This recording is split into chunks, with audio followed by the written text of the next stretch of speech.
So you're thinking about buying a home, not sure where to start? Here are 7 mistakes that first-time homebuyers make, and I have a bonus mistake at the end of this video, so make sure you stick around and watch that. If this is your first time checking out my channel, my name's Nathan Klein. I go by C-Bus Nathan. I am a local real estate agent here in Columbus, Ohio. I put out videos every Friday focusing on Columbus, things to do, new build communities, nonprofits, and so much more. So like, subscribe to follow along every Friday. And if you're back to watch another video, thank you for watching and welcome back to my channel. Now let's dive into those 7 mistakes first-time homebuyers make. So the first mistake that I see first-time homebuyers make is not getting pre-approved first. So I know you hear this all the time, get pre-approved, but the importance behind this is I don't want you to go out and check out a home that maybe doesn't make sense, that you can't afford, with your current income or your debt to income, or maybe your credit score needs a little bit of help to get you the right rate. A lot of people look at Zillow and they see, oh, the monthly payment is this. And it can be more just depending on what your financial background is. So make sure that you get pre-approved so that you don't go see a home that you fall in love with and can't afford. The second mistake that I see first-time homebuyers making is not understanding the full cost of what it is to own a home. So I kind of talked about that with the first step, or the first mistake, with Zillow. In that estimate, they're only showing what the principal and the interest is on that. You're not getting what your taxes are for that home, any homeowner's insurance. If you're not putting 20% down, you don't have to put 20% down, by the way. Then, it's not factoring in your private mortgage insurance. So there's a lot of various costs that can go into what your monthly mortgage payment is without you really understanding. So make sure you understand what those costs are. And then above and beyond that, there might be HOA dues, or what does your utilities look like. So again, making sure that you understand that full spectrum of cost. The third mistake would be not getting a home inspection.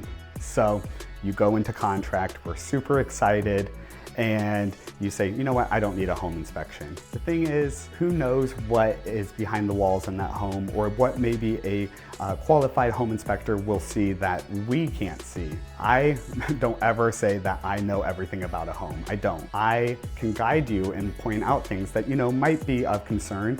I like to say that I'm a risk mitigator, but I really lean on my partners, people who are specialized, wow, that's a hard word, in that specific field, to make sure that you get all the information you need for that property, and you can make the right decision on if this home is for you or not. Because if there's something wrong with the foundation, that's a lot of money that is not going to increase the value of your home down the road, that you're just going to be putting into this property.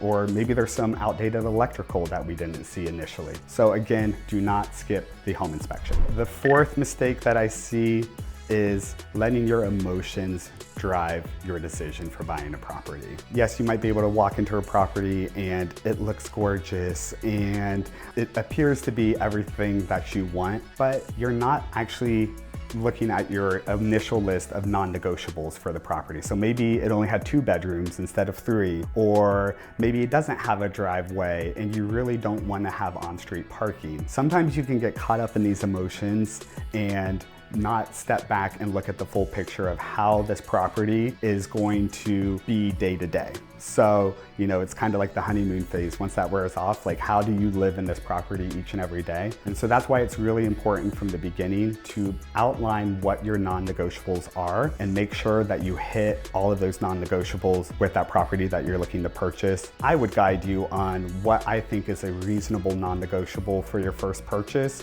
and what are things that are like to haves. So I can help guide in that aspect, but also making sure that you start to really think about what is most important for your next move. The fifth mistake that I see that first-time homebuyers could make is draining your savings for your down payment for your home.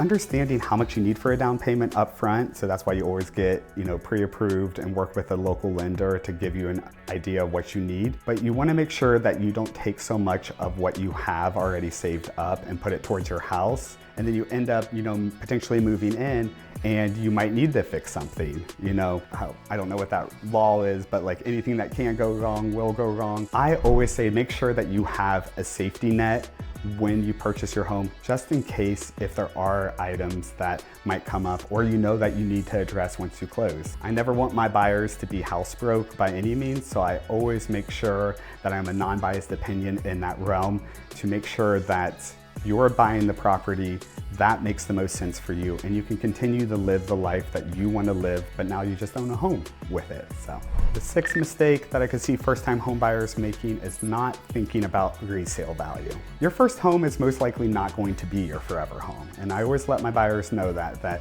this is a good property for you to get in, start to build equity so that you can take that equity and move into that next home that maybe hits everything that you want on your list. So making sure that you're maybe not on a busy road or you're not by a bunch of commercial space. Those items, maybe you can get a cheaper price for that home, but down the road, you're gonna have to sell that property most likely.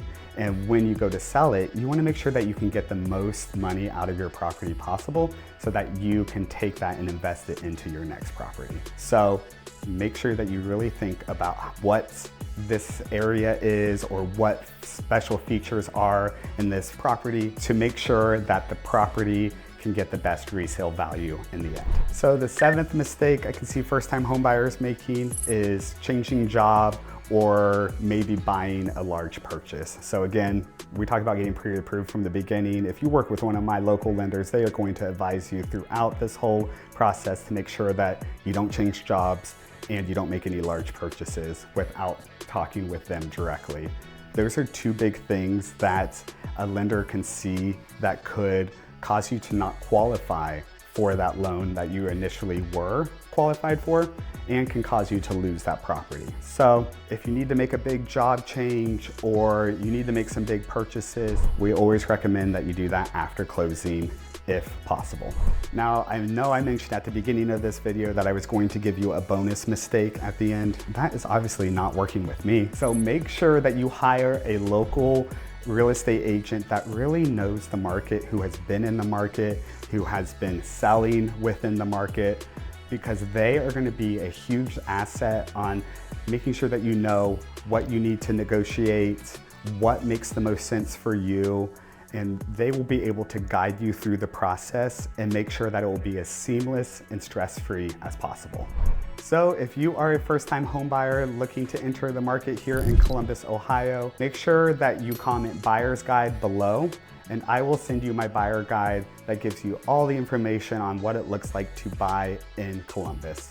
And if you're somebody watching this from out of state and not looking to move to Ohio, or maybe looking to move to a different city in Ohio, I can help you too. So again, feel free to reach out. I have realtor partners across the US that work the same way that I do, and I can make sure that they can make that process and that transaction as seamless as possible too.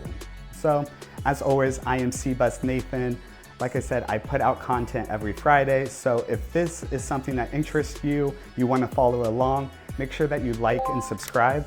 And until next Friday, have a great day.